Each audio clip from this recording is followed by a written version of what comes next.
We've seen the Congress of this country herded en masse to embrace a reactionary body of legislation that was unimaginable even 6 months ago.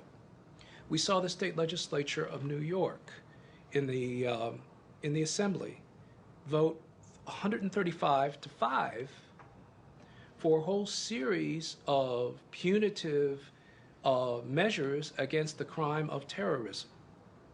That engaging in a terrorist act in New York State is a capital offense.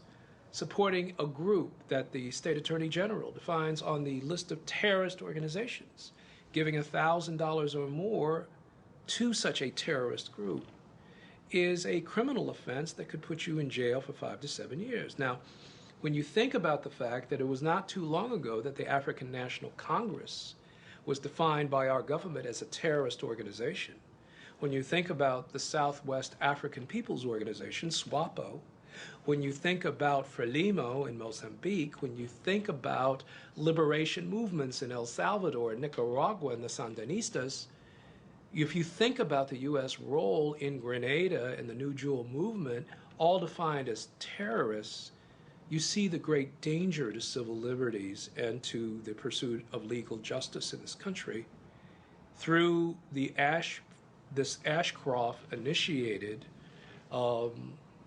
just abrogation of civil liberties.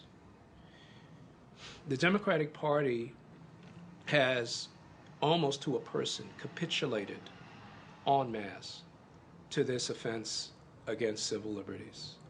And I think that history, we're not surprised at what George W. Bush does. We're not surprised at who Ashcroft was. That's how come black folk in Missouri in 2000 turned out in record numbers to vote for the dead guy against Ashcroft. We knocked him out of the Senate, but Bush then put him in charge of our legal system. Ashcroft and Bush are acting the way they do because they believe in a reactionary body of politics.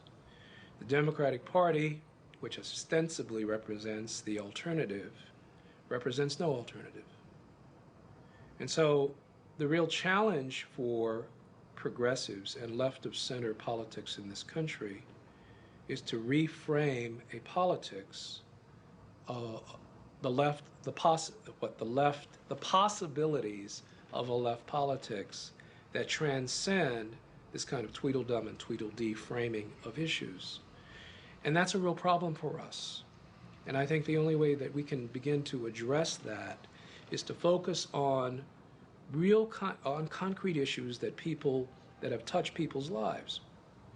The fact that there's something profoundly dangerous where you can use secret information to indict people, where there are thousands of people being held by the security apparatuses of our government who have not been charged with any crime. Whether they are documented immigrants or undocumented immigrants really doesn't matter a whole lot, because in the last analysis, the chickens will come home to roost. You destroy the democratic rights for some residents in the country, it will inevitably restrict the democratic rights of others who are citizens. And so these are the kinds of issues and concerns we need to raise with the American people.